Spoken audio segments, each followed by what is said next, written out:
Good afternoon. I'm Kamesh Madduri from Penn State, a school that always seems to be in the news for the wrong reasons.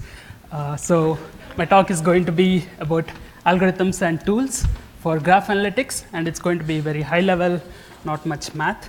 I'm going to try to convey to you the ideas that go into the design of really fast algorithms. So this is just a wordle of the abstracts of some of my papers. So as you can see, I focus a lot on performance, that's running time of algorithms, graph analysis, and parallelism in general. So as I said in this talk, I'm going to convince you that there's really a methodology to the design of parallel graph algorithms. It's not that we just pick some ad hoc optimizations or heuristics and just run them and pray that it works fast, but really there's a step-to-step procedure. And so I'll go over some of the projects that I've been working on. So I've been building up some data science cred by working on some real data sets. Have a lot of collaborators at Penn State who give me access to sequence data. So Genome Assembly is a big challenge.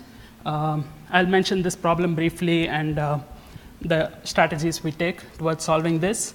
I've been involved in running this benchmark that essentially does a parallel breadth first search on large systems. So it's called Graph500, and so here we just construct synthetic graphs and do this computation really quickly. So I'll talk about it a little bit, and then I'll also touch upon answering Sparkle queries using existing tools. So there's a tool called FastBit at Lawrence Berkeley National Lab that's really powerful, and it's suited for RDF data, unstructured data. So we'll show how we adapt it for answering Sparkle queries. And I'll also talk about some recent results involving centrality computations and so on. Right, so start off with just guidelines. Feel free to zone out if you aren't interested or if you think it's, you know what this means. So it's important to start with a reference or a correct implementation when you go on to design algorithms. So yesterday we heard Andrew Goldberg talk about point-to-point shortest path problems in road networks. And this is a very well-defined problem.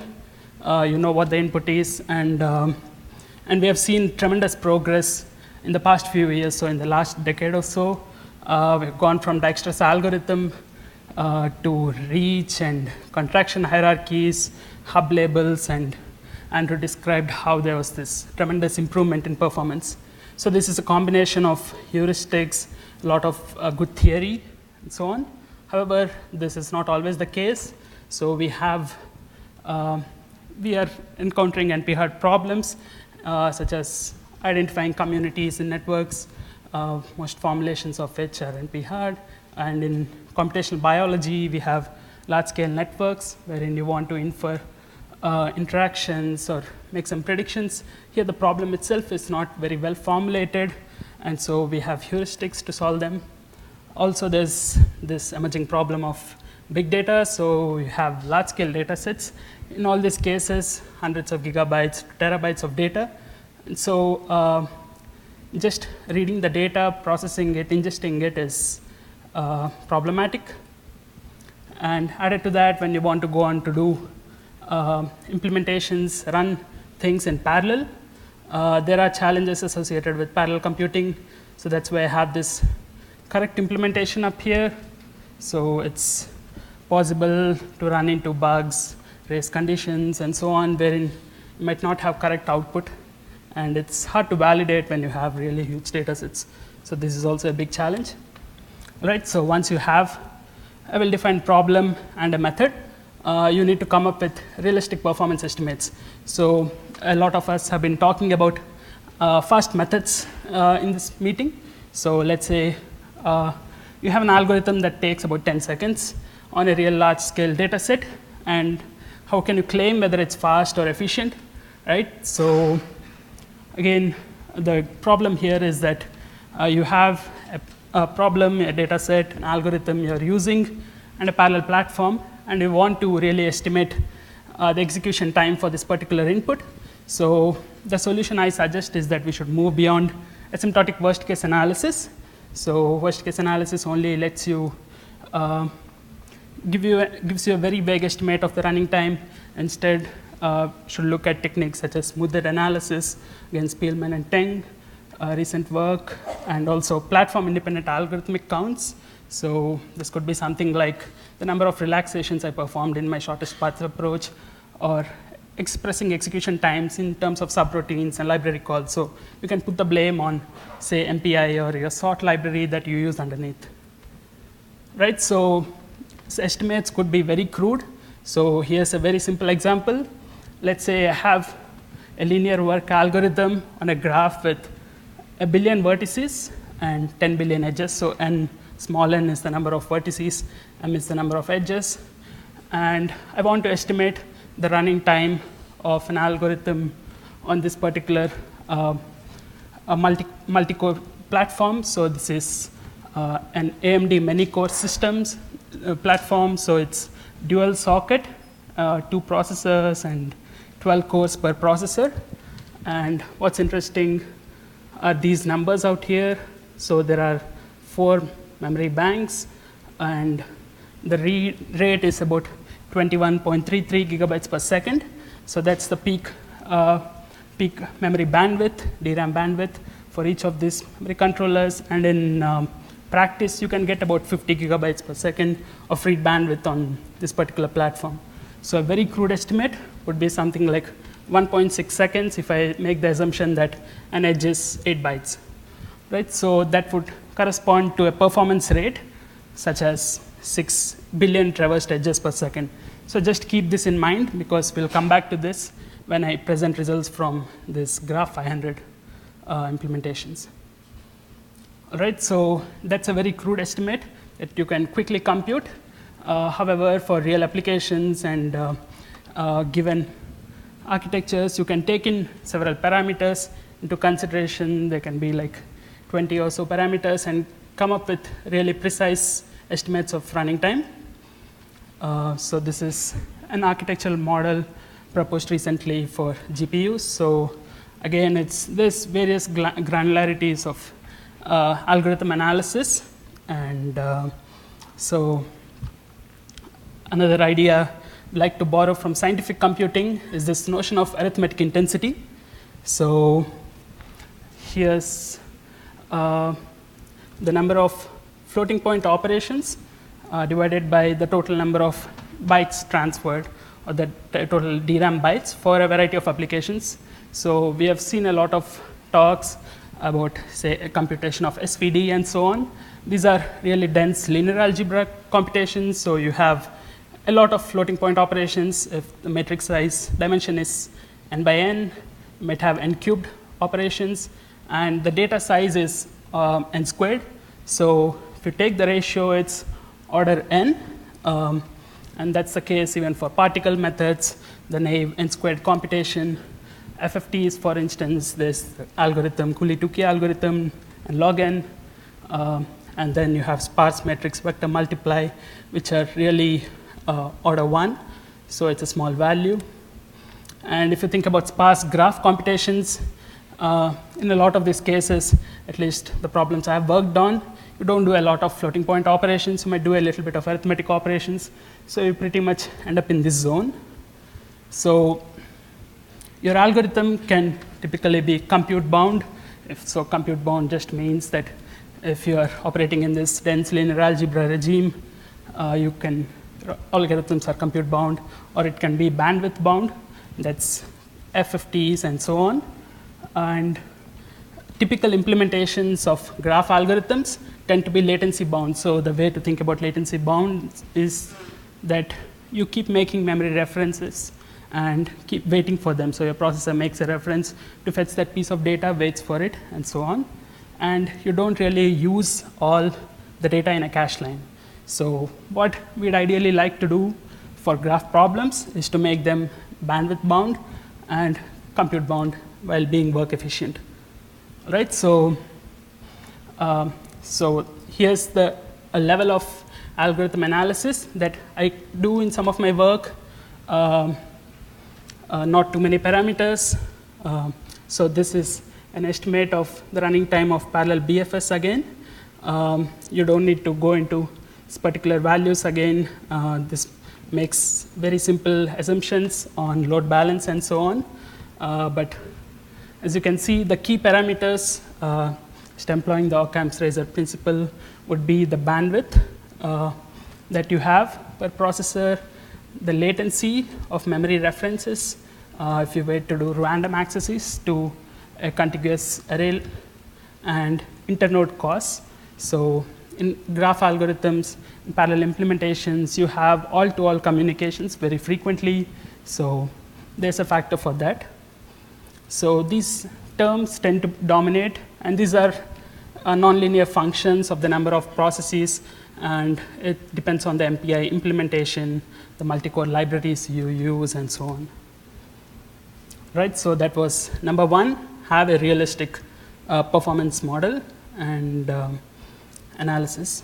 Next, data-centric optimizations, I think, are key to, so they give you the biggest bang for the buck. So focus on methods that exploit structure you see in your data sets. So what we see in a lot of sparse graphs from the web and in biology are that they have very different properties from, say, scientific computing and road networks. So we have high dimensional data sets out here. Low graph diameter is one key property that we exploit in a lot of parallel graph algorithms, and degree distributions. So degree distributions play a very key role when we go on to scale these problems on really large systems. So we need to be really careful about how we partition the graph or how we lay out the graph in memory. Data-centric optimizations could also mean coming up with newer methods, say sampling-based methods, that might work for certain classes of problems. So if you say that your particular data set looks like a power law graph model, and you can prove results on a particular model that a particular sampling-based method works, then you get a significant speed up. Approximation algorithms are quite good in most cases, as well as linear work heuristics. And parallel scaling and efficiency improving that would be something like reducing memory utilization, again by exploiting the structure. And again, I want to emphasize that with these, I guess it's obvious that you can get orders of magnitude speed up. And even with these techniques that improve parallel efficiency and scaling, you can get a significant amount of speed up because, as I said, all these problems are very memory intensive, and improving, reducing the memory footprint and so on can give you significant speed ups. So these kind of form the heart of pretty much all the decisions we take about. We go on implementing methods for this problem. So I'll come back to this later. The next suggestion I have is for your algorithms to be memory hierarchy aware. So we have increasingly NUMA systems, even on a single node. So that means that you have this memory hierarchy. In this case, you have DRAM, which has differing rates based on where you are. So this processor can read memory locations at this rate, 21.33, and if it's this particular DIMM, it has to go through this channel, so it's slightly slower. So your algorithms need to be cognizant of this fact, and this is again important because it can lead to an order of magnitude. So I won't use the plural term. It's possible that you can get up to a 10x speed up, and we have seen this in practice. You can make your code go from being latency bound, wherein you use only a little bit of the cache line in your computation, to being bandwidth bound, wherein you use strategies such as block data structures, reordering of your graphs and matrices, locality aware queues to make better use of these caches on chip, and thus improve your performance. So I have some recent results on computation of this metric called Betweenness Centrality. So this is a shortest paths based metric. I won't go into the details, but for sparse graphs, it's of complexity order mn work, and In prior work, we came up with a sampling-based approach wherein we can get good approximations to this centrality scores by just doing traversals from a few vertices. And then we also came up with parallelization schemes, reducing synchronization, and so on. So all this led to a speed up of maybe 3 or 4x. And in recent work, we do some reordering of the graph and improve performance by an additional factor of 2. So in all, going from this straightforward implementation, serial implementation, we have parallelism that could give you significant speed up, and then you have all these optimizations that focus on exploiting the memory hierarchy. So I'll just quickly show you some results on what you might see in practice compared to an efficient implementation. So we looked at a bunch of different graphs for this study, and we have performance results on a quad socket Intel Westmeyer system. So there's a lot of shared cache per processor, and this particular system has 4 processors. And these are graphs available from the recent Dymax challenge, and these are some web crawls. So the sizes of the graphs are range from about tens of millions of vertices to almost a billion, I guess 2 billion edges in this case. So this is the mean speed up as you vary the number of cores.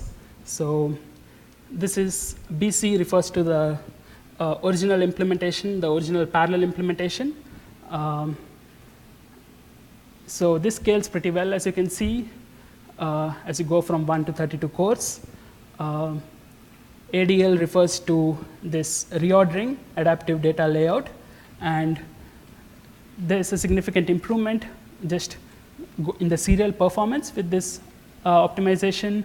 And at 8 cores, you see this performance improvement continuing, but it kind of flattens out after that. So what this data layout does is introduces locality in accesses to adjacencies, and that's not NUMA aware. So when we go from 1 socket to 4 sockets, we see this drop in scaling. So adaptive layout combined with a NUMA aware work queue improves performance and enables scaling beyond 1 socket. So it's important to implement a combination of strategies. Sometimes one of them won't work, and you can see these nonlinear effects with performance increase.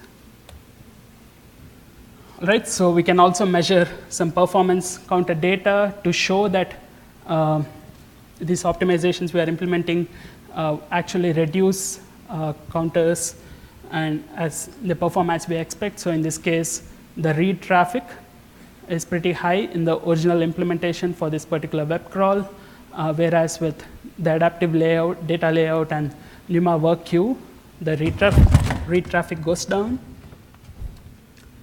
And this is just a plot of cache hit rates. And again, as you can see, with the various approaches, the hit rates increase, and there's the significant increase in TLB hit rates, which is expected. All right, so that was number 3. Number 4 is space-time trade-offs. So again, this is something that's pretty obvious. Parallel systems typically provide you a lot of fast memory. So going from your laptop to an HPC system to your university, you have access to faster memory, but you really need to use it judiciously. So you can make some trade-offs about data structures, implement some pre-processing routine. Again, as Andrew Goldberg showed yesterday, distance oracles are a great way to speed up shortest path computations. And parallel computing, you can replicate data structures to avoid contention and so on, and also do some data layout to minimize communication. So one example is to just replicate your graph, if it's small enough, on multiple nodes of a computer. However, a bad example would be to use really beefy data representation. So if you make your vertex or an edge 100 bytes instead of 8 bytes, it's just a immediate 10x drop in performance because you are reading in that much of data from memory. And note that graph analysis is mostly about access to data. You aren't doing a lot of computation in this linear work algorithm, so you are accessing, reading a lot of data, and writing back a lot of data. So it's very important to be frugal in memory representations. Next suggestion would be to transform your problems from big data problems to small graph problems. So that's, again, possible in a lot of cases. So you might start off with a really massive data set, but typically you might want to do your analysis on a local structure or an induced subgraph of the graph from this massive graph. You can also exploit hierarchical structure in a lot of networks, come up with coarser representations of these graphs to answer your analytics. We have also seen an example of sparsifying networks, applying divide and conquer strategies. So these aren't told, I guess, that much in public, but you can see that these work pretty well for a lot of real world applications. So I just want to mention this application of Genome Assembly that Rick Stevens spoke about a couple of days back. So the goal is to reconstruct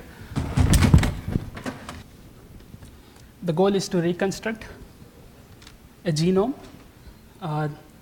that could be billions of nucleotides, the order of billions of nucleotides, and it's a long string essentially. And the way you go about doing this is to take a sample, and pass it through the sequencer, and this sequencer outputs a lot of data, and this is just the volume of data is an estimate of the depth of coverage. So you can think of taking 100 copies of this genome and then splicing it up, and the output of the sequencer is just that. It gives you these shorter reads, and the goal of genome assembly is to reconstruct this full genome based on these short reads. So the data volumes people usually talk about are with all the sequencers running non-stop for a year or so. You could generate petabytes of data, but for a single run, it's probably hundreds of gigabytes.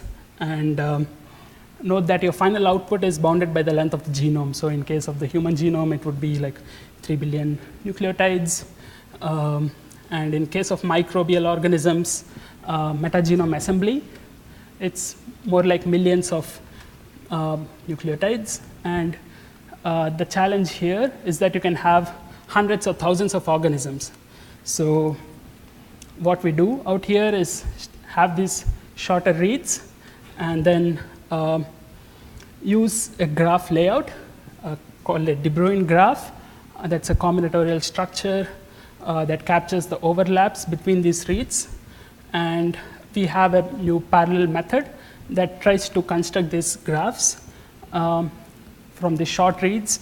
And for this particular metagenomic samples, we get a significant speedup just by constructing this and forming this context, because these samples tend to split up into multiple connected components once you construct the graph. So you just construct this graph, split up high degree vertices in the graph, and you have multiple components resulting from this.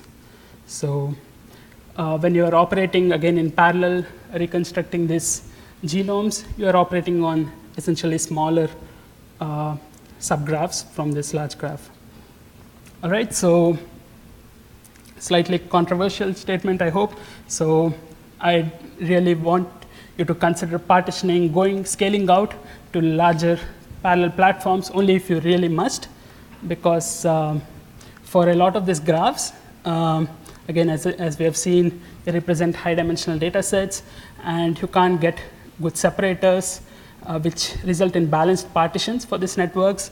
And so what this leads to would be a lot of inter-processor, inter-node communication. And so what this means, again, is that you have inter-processor communication volume, order m, and your local computation rate is also order m. So it's just physics that network bandwidths don't scale at the same rate as your in-core memory speeds. So we can be good citizens, try to write energy efficient code, don't take up too much supercomputing resources by coming up with compact representations and so on. And load balancing is also very tricky in a distributed scenario. All right, so I'll quickly try to go over some results from this Graph500 challenge. It's essentially computing this parallel breadth first search and the evaluation criteria to minimize running time and the largest problem size you can solve. So these are, again, entries rated based on this performance rate of the number of traversed edges per second. So I gave you this example that on a single node, if you just touch 8 bytes per edge, you get this rate of like 6 giga edges per second. So you can see the top entries in recent submissions. So it was held 4 times so far, and you have this blue gene systems out here. One interesting point to note is that the single node performance, the best single node performance is 7.8 gigateps. So that's pretty impressive. It's again on a hybrid system, an FPGA-based system, and you see that the performance doesn't really scale with the number of nodes. So 7.85 times 32,000 would be somewhat much higher than what we see in practice. So again, this is because of the fact that these algorithms are becoming internode communication bound. So all-to-all bandwidth is the limiting factor. And I've also been involved in multiple submissions to this Graph500 competition, and we were rated number 2 and so on. So this just again goes on to illustrate the impact of these optimizations I was describing. So the first submission, what we did was just do a flat MPI implementation, and all-to-all communication was the bottleneck. The second implementation, we went to a newer system, and in the third one, we used a different data layout. So that gave us a 2x improvement in performance. And the fourth submission, this was again inspired by a cool idea from Scott Beamer, a graduate student at UC Berkeley, wherein he suggested a heuristic where you essentially don't need to look at all the edges. You can prune out some edges and still construct a valid tree. So I'll skip over this slide. This just shows that naively applying partitioning won't really help in some cases for real-world graphs. I think I'm out of time, so I'll just skip these slides, but you can look over the main contributions from this work. The idea here is that you can apply existing tools and frameworks to solve your challenging problems. So this was about applying a tool called FastBit for this problem of RDF, answering SPARQL queries on RDF data. And finally, to conclude, I guess I'd say keep questioning conventional wisdom, try out new ideas, but with appropriate sanity checks. Don't try order n squared algorithms on your parallel systems and hope that it runs fast. But a lot of innovative ideas were proposed in this workshop, and my goal, research goal, is also to come up with algorithms and tools to solve these interesting problems with a combination of all these strategies. All right, so just like to summarize and acknowledge my my co-authors on several papers. I was previously at Lawrence Berkeley National Lab, and it's led to some very interesting collaborations. Thank you.